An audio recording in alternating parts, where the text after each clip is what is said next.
Hey there, welcome to the Astro Psyche. This is your weekly astrology forecast for July 1st through the 7th.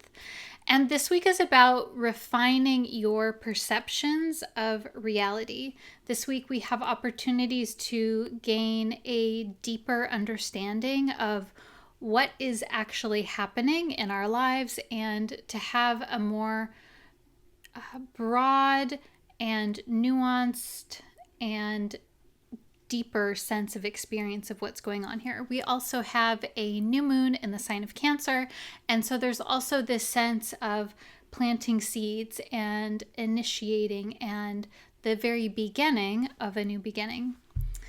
My name is Shawna McGrath. I'm a psychotherapist and an astrologer, and I'm so excited and honored to be able to share the astrology of this week with you from a psychological perspective.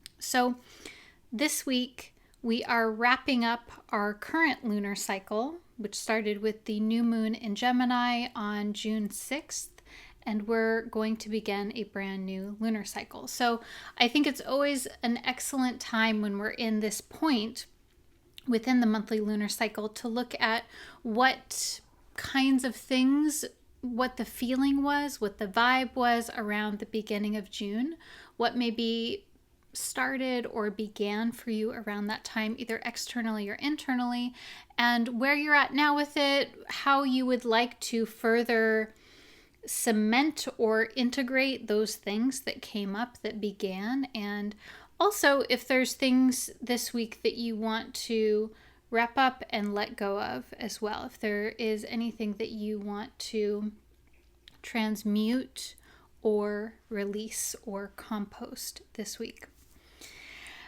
One of the biggest, so before we talk about the new moon, one of the biggest things that's happening this week involves the planet Mercury. So Mercury is doing a lot of different things.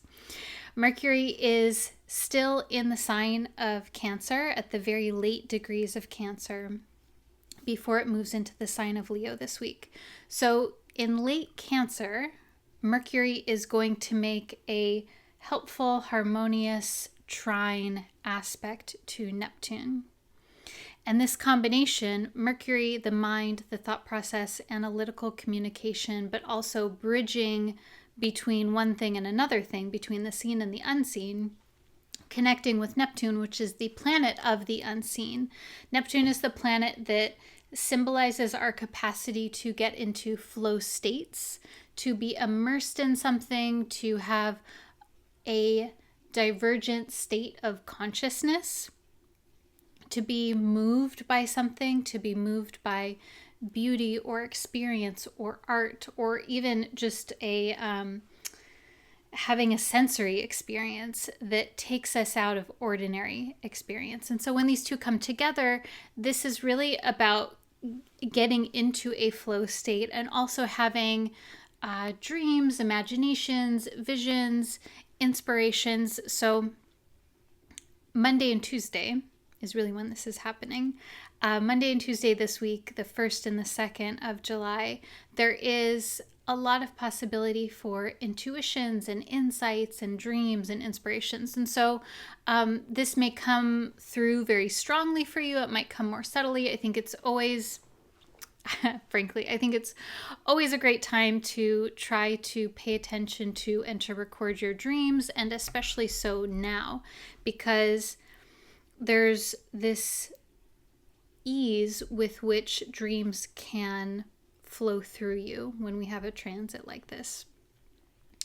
And I think also too, it's helpful to think about, to notice the things that you're thinking about, the imaginations that you have, the daydreams that you have. These are all Mercury-Neptune territory. And let's see, do I want to say more about that?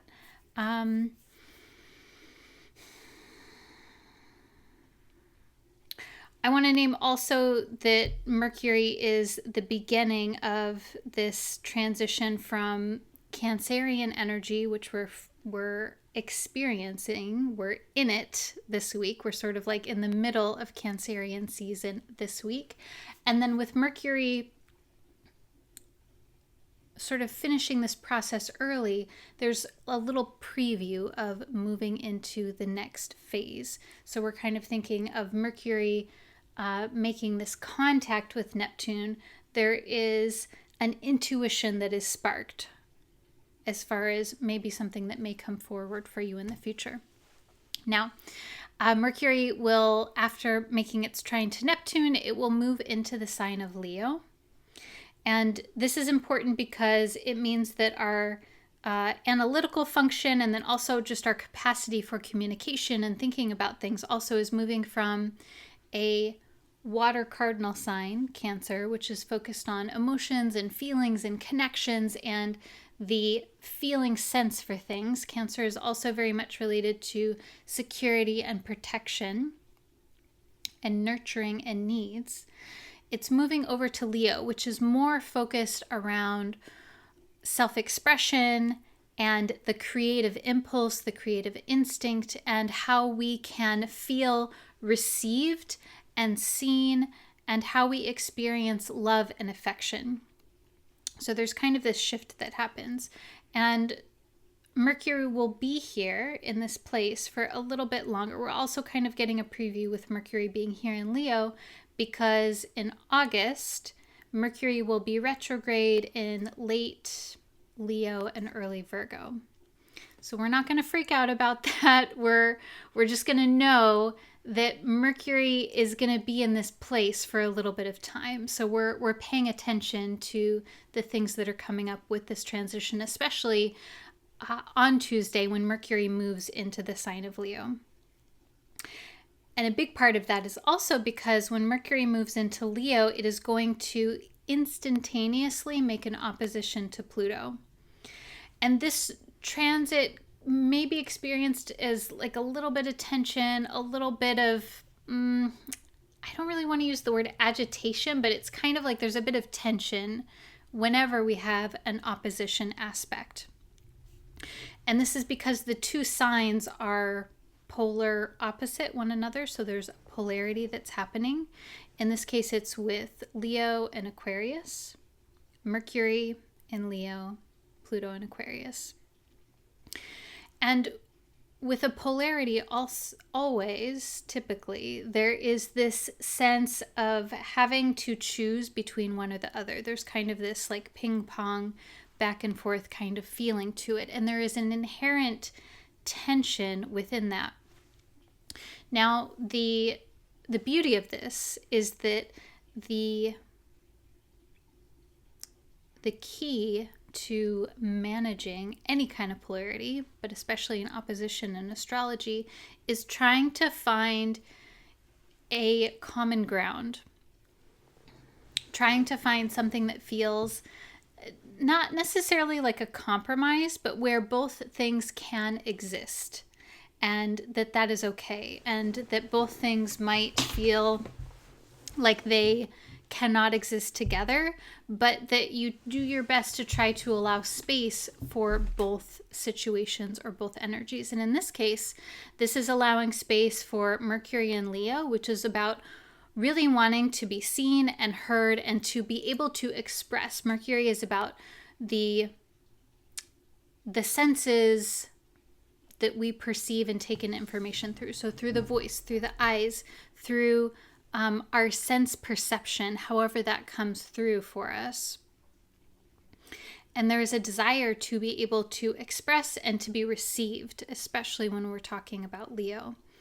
And then Pluto, the opposition to that is, Pluto is about the material or experiences that we experience as either intense, heightened, or like even crisisy in some kind of way, or the things that we feel uncomfortable with and that we feel are not acceptable, so we need to push them away or push them out of ourselves.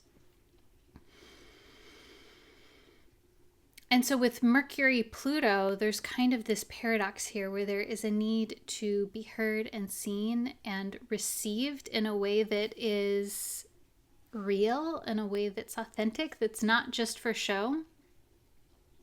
And then Pluto is a symbol of the things that we want to hide, that we don't want to show that.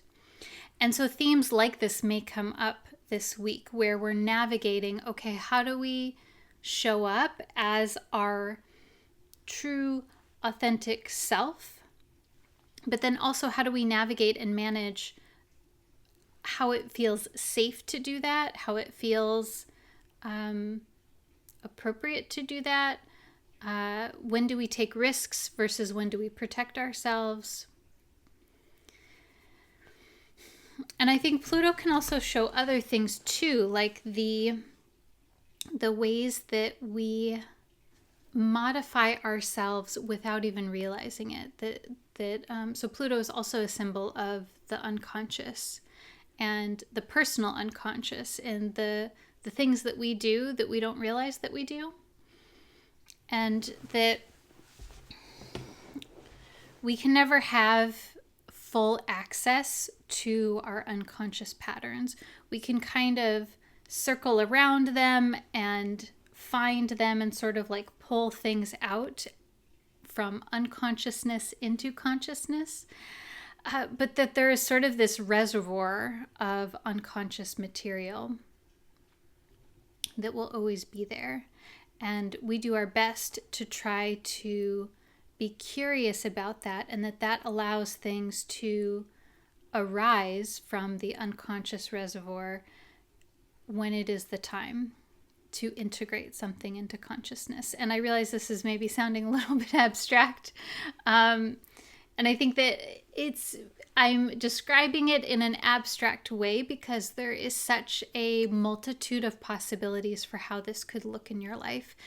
I think that let's see if I can sort of like ground this into practicality. I think maybe I'm like feeling into the Mercury-Neptune kind of territory right now.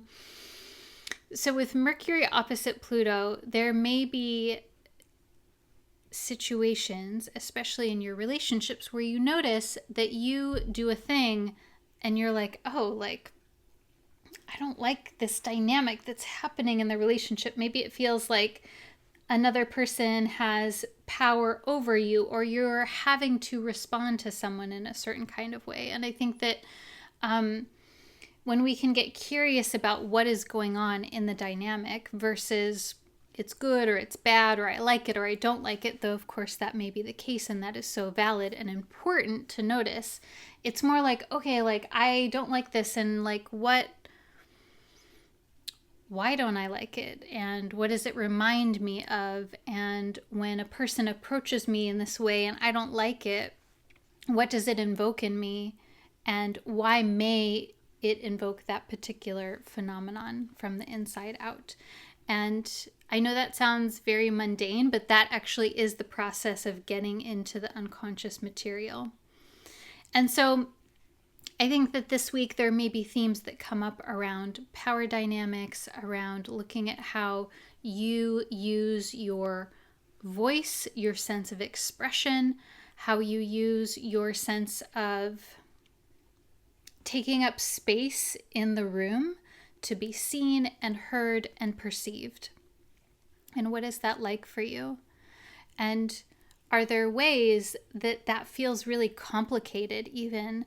I'm thinking about Leo, how folks that have strong Leo placements in their birth chart, it might be complicated to have attention, to be received, because there may be a desire, like a strong, almost primal desire to be seen and appreciated and received for who it is that you are. But then also it might feel like when that doesn't happen, when people receive you, but only because they see a certain version of you or they see a projection of you, that doesn't feel quite good. And so it's complicated.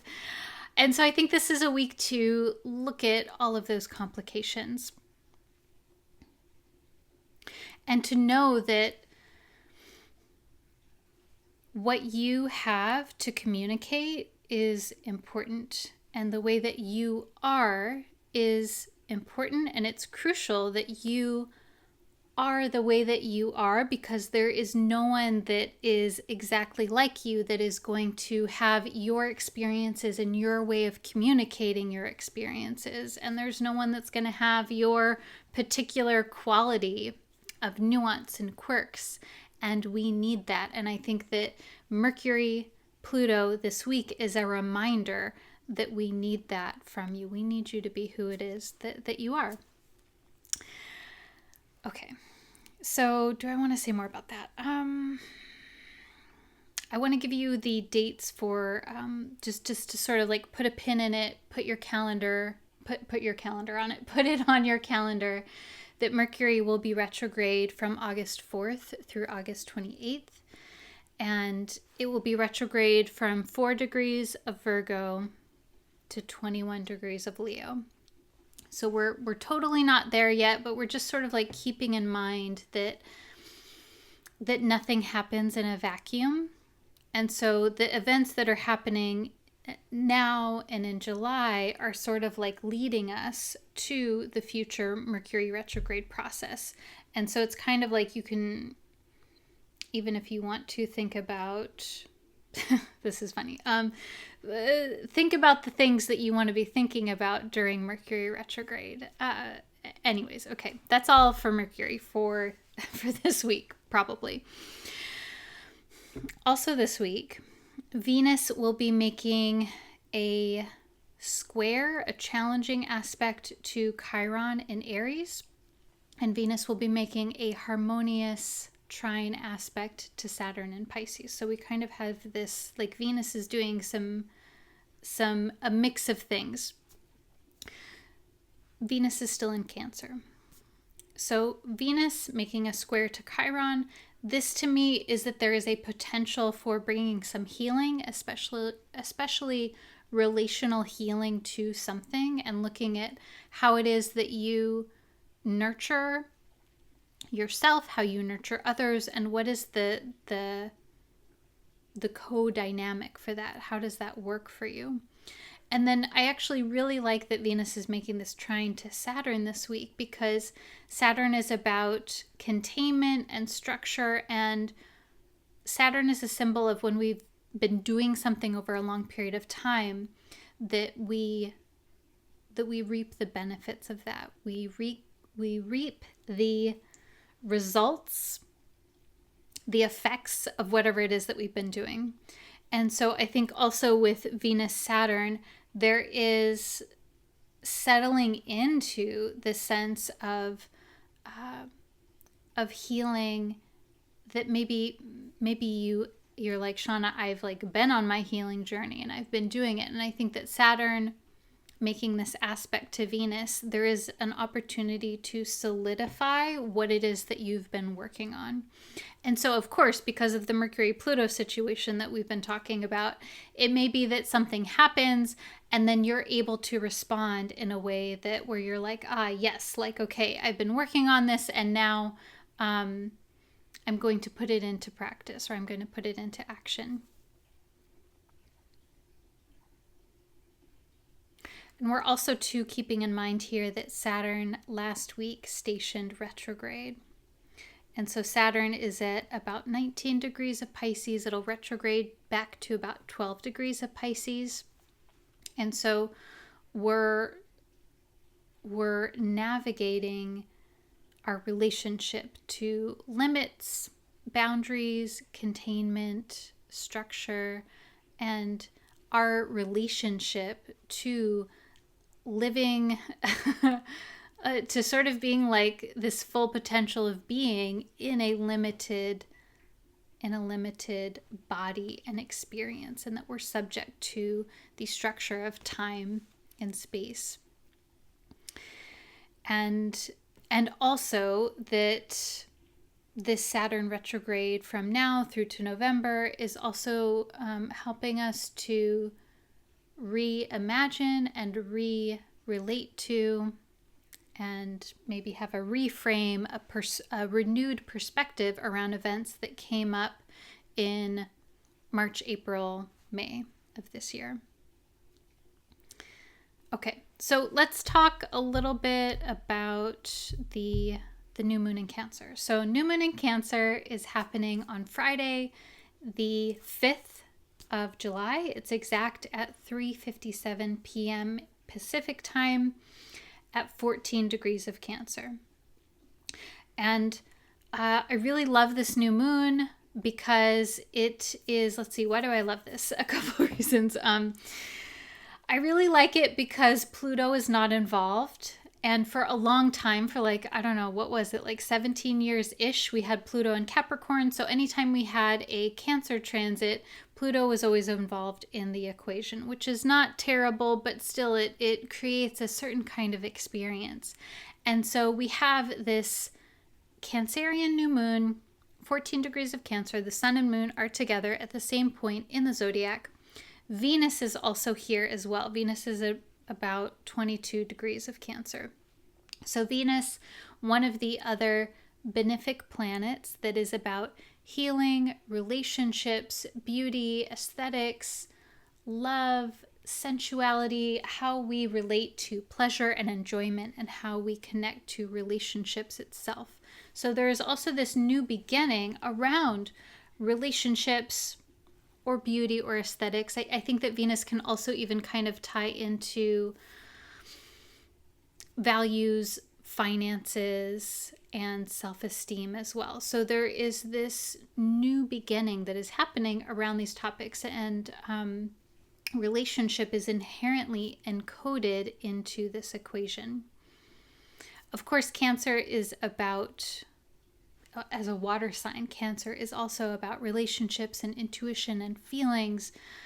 Cancer is really about the intuitive function, and that it's about looking at the world in a way where there is a pulling back of the focus and seeing the big picture and feeling into the moment of what's going on.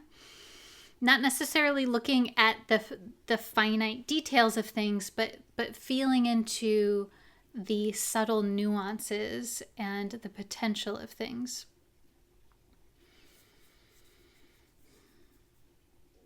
The other piece of this new moon is that it will be making a fairly close trine to Saturn. We talked about Venus making a trine to Saturn. The new moon will also be involved in this trine to Saturn. And so I think this also has a very solidifying effect in a supportive way around whatever it is that you are moving into, this new beginning. There is support here from Saturn. Saturn is securing a strong foundation. And, okay, also, so it's also helpful to look at, okay, for you in particular, where is this new moon falling in relation to your personal birth chart, and then also in your life too. So within your birth chart, what house is it falling in? What house does Cancer rule in your birth chart? And what are just some of the basic keywords of that house? And then what does it remind you of? And how do those keywords fit into your life right now? In other words, how is the astrology feeling like it's going to channel into your life? What are the potentials that could happen? And what is it that you want to happen? And I think that we can position ourselves to flow in line with this. And I think that there's also a sense of being open to the potentials that we don't even know are potentials. That feels really important whenever we have a new moon as well. Let's see. Yeah, so also we're keeping in mind that up to Friday, we're in the dark phase of the moon. So up to Friday, there may be an experience of the energy being more low. There's an experience around releasing and letting go, and doing anything that's even cleaning your house or your room or your office, or doing a cleansing ritual or a cleansing bath, anything like that. I think that's kind of more of the feeling tone. That's more of the vibe leading up to Friday. And then we're going to have our full moon in Capricorn on Sunday, the 21st of July. That's exact at 3:17 a.m. Pacific time. So we're really in the Cancerian Capricorn axis, really this month, but all week as well. We're feeling into that. So Cancer Capricorn being about navigating the reality of security in relationships, emotional security, which is Cancer, and then Capricorn being security around our financial and material existence, sort of like the physical reality of security and having a relationship to both of these. Okay, so I'm going to pull some tarot cards for you. Move this over here. Okay. So as always, take this how it resonates for you and notice what is coming to mind as we're exploring these transits. I'm going to shuffle the tarot. Feel free to connect with an internal or external experience that connects you to yourself.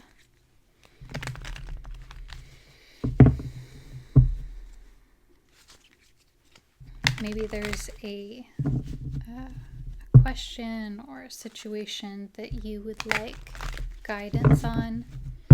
You can ask to connect to your spiritual guidance team, your ancestors, or however it is that you relate to that protective guiding force for you.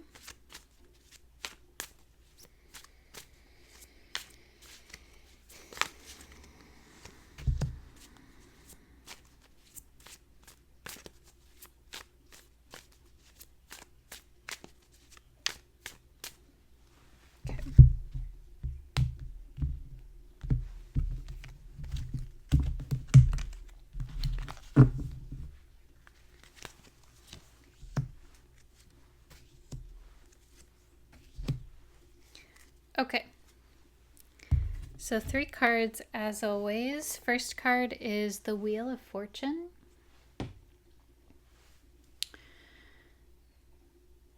The Wheel of Fortune is about our relationship to fate and free will, or our experience of that, whether or not we ascribe to that philosophy or that way of looking at life. It is a reminder that there are certain things that we have control over and certain things that we do not have control over. And when the Wheel of Fortune comes up, it's sort of this like a symbol of turning points and things turning and things changing. And I'm actually, I don't often think about this, but in this moment I'm thinking about how this new moon is making a square to the south and north node. And the nodes are connected with eclipses, and they have this kind of portal to another possibility energy to me. And I'm feeling that with this card. This card is about experiencing alternate potentials and being open to new possibilities, and new possibilities that are not gradual, possibilities that are like this instantaneous, something changes, like one thing happens in your life and then that has this whole ripple effect. That's kind of the feeling that I'm getting with this card. So this is the first card, meaning to me this is like the situation. So there is something that is changing or shifting, or that you want to shift or change, and I don't know what that is. We're gonna kind of look at the other cards and see kind of what's going on here. But the Wheel of Fortune is really about a rapid change in a situation. And it's also a reminder that we can do things to invoke that. And then also there's a certain element of synchronicity or surrender that's a part of that process as well. And in this particular deck, there's a person that is in the card, and they're looking into the eye. It looks like they're trying to look into the eyes of a Sphinx figure. The Sphinx is like the lion body, and then I think a person's head. But the Sphinx is a mythological creature who would tell riddles, and then when you get a riddle, it like grants you a wish or something like that. So uh, this to me feels very mercurial, and so it's kind of like, if we're taking this symbolically, just stay with me for a second here. This person is trying to look into the eyes of the figure that grants wishes or grants boons. And so there's this kind of like an effort to connect, to receive something. And so as I'm talking through this, it's kind of like, maybe, possibly, there is something that you are trying to get or to receive. You're trying to invoke this change or this transition in your life. You're trying to turn the wheel of possibility. And in this card, the Sphinx's eyes are closed, and I'm not quite sure what that means, but it's kind of like you're making this effort, but it's not quite like clicking or gelling. There's something here that is not connected quite yet. Okay, so we might go back to that. I don't know. You let me know how this lands with you. The second card is the Two of Wands. So that's really interesting because the Two of Wands is about planning for your long-term vision and like really connecting to your long-term vision. It's about keeping your perspective open and looking out to the future. There's such an optimism and hopefulness that I feel with this card. Like this really is a card of possibility. And it's sort of different from the Magician card kind of possibility. The Magician is more about like the raw materials for possibility, whereas the Two of Wands is like there is this manifest or clarity of vision for what it is that you want or where it is that you're going.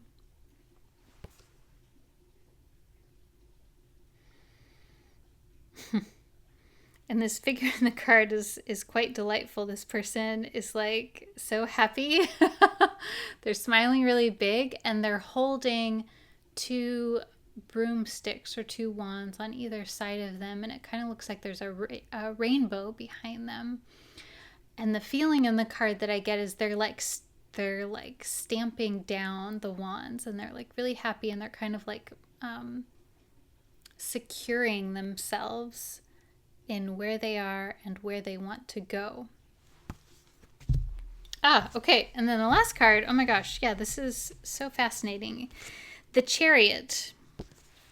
So the Chariot is all about making moves and doing things, and the Chariot is about going forward strategically and having a plan A, a plan B, a plan C, blah, blah, blah. Like having a very well thought out and strategic plan and going forward in a way that is, there's like a quickness also to the Chariot.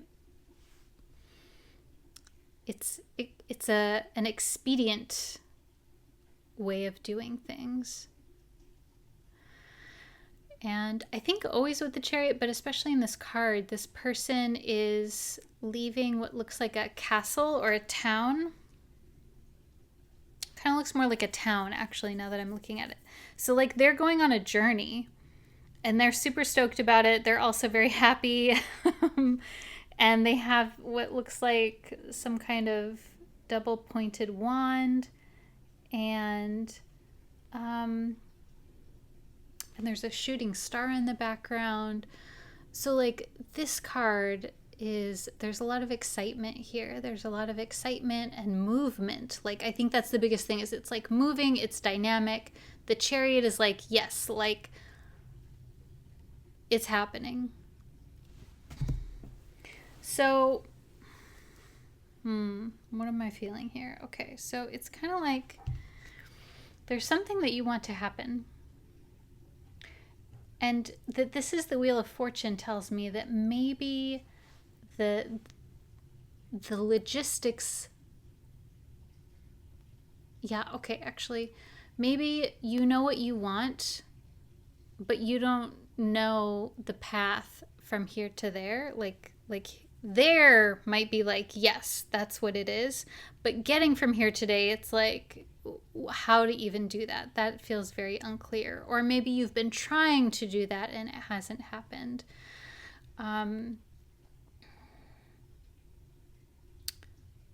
There's a desire for change. And there's something here about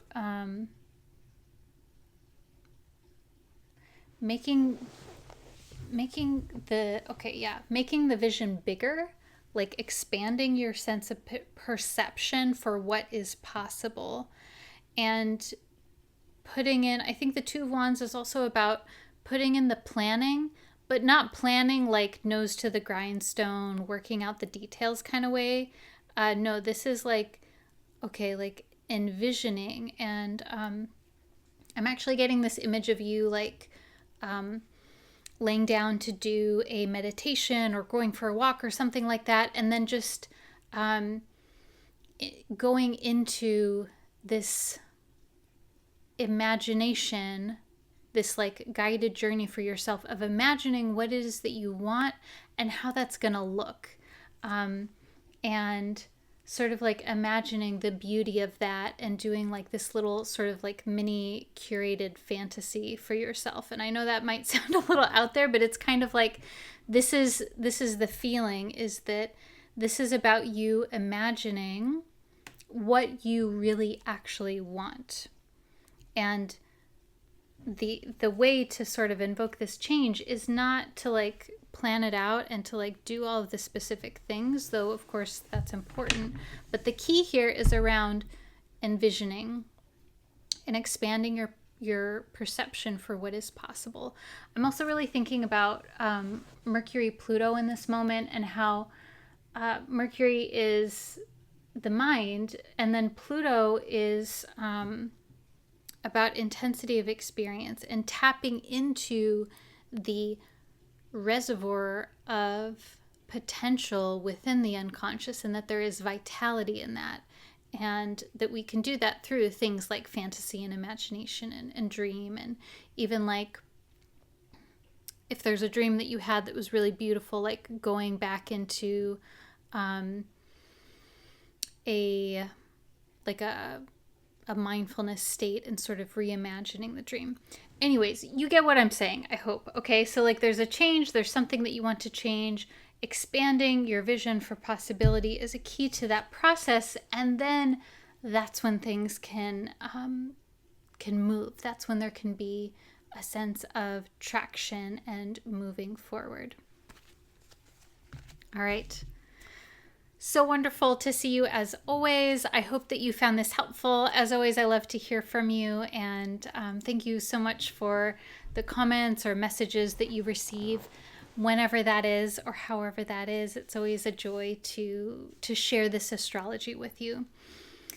And if you want to find out more about me and my work, you can find me on my website, theastropsyche.com. I'm a psychotherapist as well as an astrologer, and I love incorporating these two practices together. Wishing you a wonderful week, and I'll see you soon. Bye.